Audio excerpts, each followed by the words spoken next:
Muy buen día. Tenemos la lectura de la liturgia de la palabra del día martes 17 de febrero, en la sexta semana del tiempo ordinario, ciclo litúrgico A. Celebramos a los 7 santos fundadores de la Orden de los Siervos de la Virgen María. Bueno, a esta orden se la conoce como la Orden de los Servitas y se originó en Florencia, Italia. Fue aprobada en 1233 y tiene presencia en los 5 continentes, ¿no? Muy bien, vamos a la primera lectura y continuamos con la lectura de la carta del apóstol Santiago, capítulo 1, versículos del 12 al 18. Nos dice el apóstol Santiago: Bienaventurado el hombre que aguanta la prueba, porque si sale airoso, recibirá la corona de la vida que el Señor prometió a los que lo aman. Bueno, aquí tenemos entonces el término prueba. Y la prueba es la que fortalece la fe, ¿no? El que sale airoso de la prueba recibirá la corona de la vida. También este término, la corona de la vida, es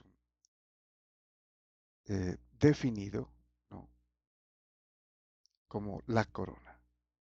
Y obviamente se hace relación a la vida eterna, a la recompensa, ¿no? Al final. Se menciona, por ejemplo, mucho varias veces, ¿no?, en el Apocalipsis, la corona de la vida que el Señor Jesús se prometió, ¿no?, a los que lo aman. Y continúa: cuando alguien se vea tentado, que no diga, es Dios quien me tienta, pues Dios no es tentado por el mal y Él no tienta a nadie. También es importante dentro de la eh, teología, ¿no?, y más en forma más definida de la doctrina de la Iglesia Católica, ¿no? Dios no tienta a nadie, porque hay una diferencia entre el mal, una diferencia enorme, ¿no?, entre Dios y el mal. Bueno, esto lo va a explicar acá el apóstol Santiago. A cada uno lo tienta su propio deseo, cuando lo arrastra y lo seduce. Después el deseo concibe y da a luz el pecado, y entonces el pecado, cuando madura, engendra muerte. Entonces aquí tenemos la respuesta. Al hombre lo tienta su propia concupiscencia. Esa es la palabra aquí, ¿no?, que se tradujo aquí como deseo, pero en realidad es la concupiscencia, que es la inclinación al mal. Entonces estamos tentados, ¿no?, siempre. Y cuando se acepta la tentación, ¿no?, obviamente se concibe el pecado, da lugar al pecado cuando se cae en tentación, se cae en pecado. Y aquí lo pone, eh, utiliza la metáfora de, la, de concebir. Se engendra el pecado. Y entonces el pecado, cuando madura, engendra la muerte. La concupiscencia es la que tienta al hombre, ¿no? Y si se acepta o se cae en la tentación, entonces dice, llega el pecado, se comete pecado. Y este pecado engendra muerte. Es la muerte espiritual, ¿no? Que es más importante que la muerte material. Y continúa. No se engañen, mis queridos hermanos. Todo buen regalo y todo don perfecto viene de arriba, procede del Padre de las luces, en el cual no hay alteración ni sombra de mutación. Entonces, Dios no tienta a nadie, ¿no?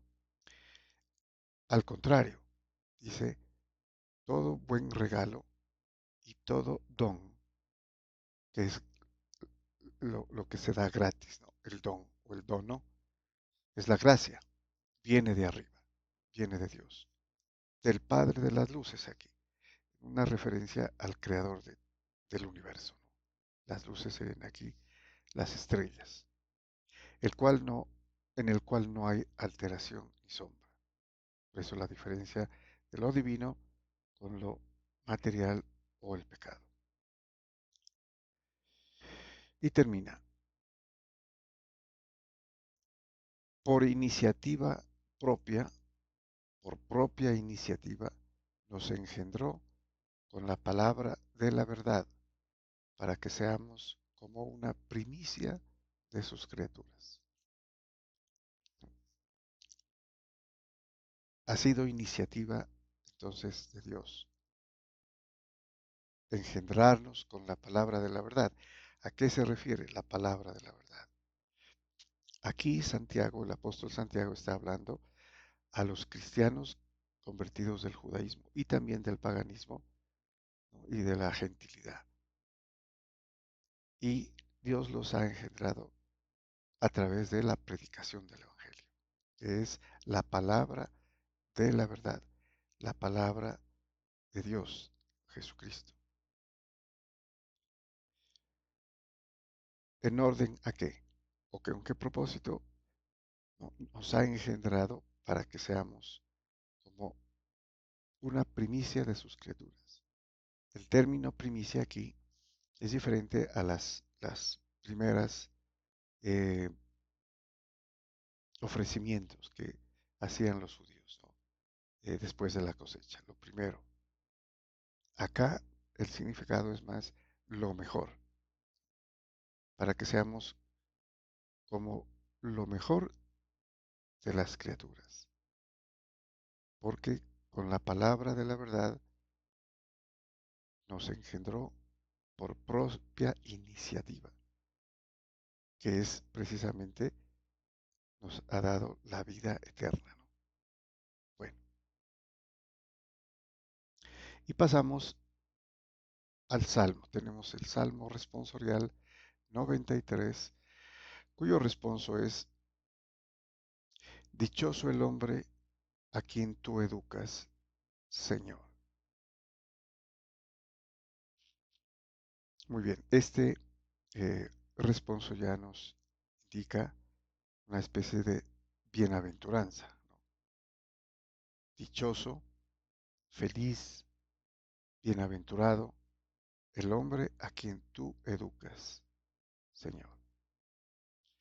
Y este salmo, en esta parte especialmente, se va a referir a los que tienen puesta su confianza en Dios, a diferencia de los impíos, que se han olvidado de Dios y tienen puesta su confianza en sus bienes materiales, en lo material.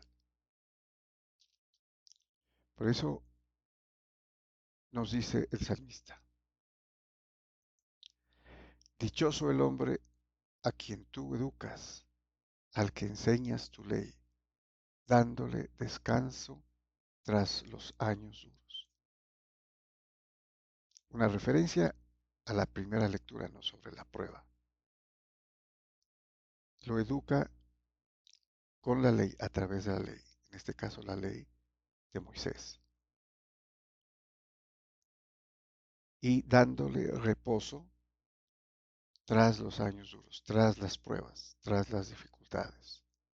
Aquí es el salmista que podría ser el rey David quien compuso este salmo, después de la persecución o persecuciones que tuvo, ¿no?, de manos de Saúl y de su propio hijo Absalón.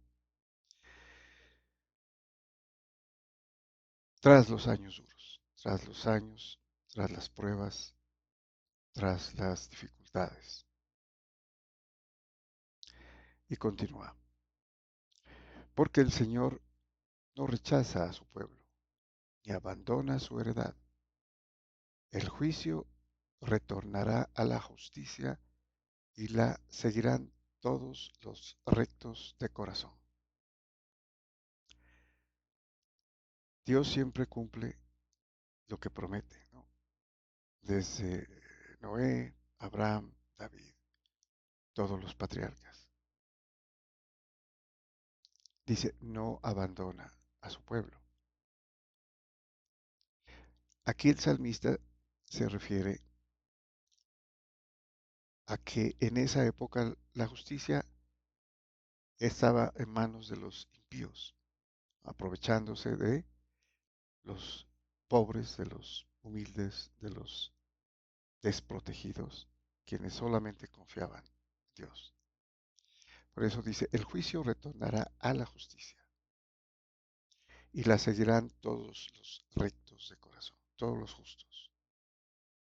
¿Cuándo será eso? Obviamente no aquí en la prueba, ¿no? En la vida material, sino en la vida eterna, la justicia, la rectitud. Y termina, cuando pensaba que iba a tropezar, tu misericordia, Señor, me sostenía. Cuando se multiplican mis preocupaciones, tus consuelos son mi delicia. Bueno, también una referencia a la prueba o a las pruebas, ¿no?, que tiene que pasar aquí el salmista. Todos los tropiezos, obstáculos, dificultades. Para todo eso está la misericordia del Señor, la misericordia de Dios, que sostenía, dice, no, me sostenía,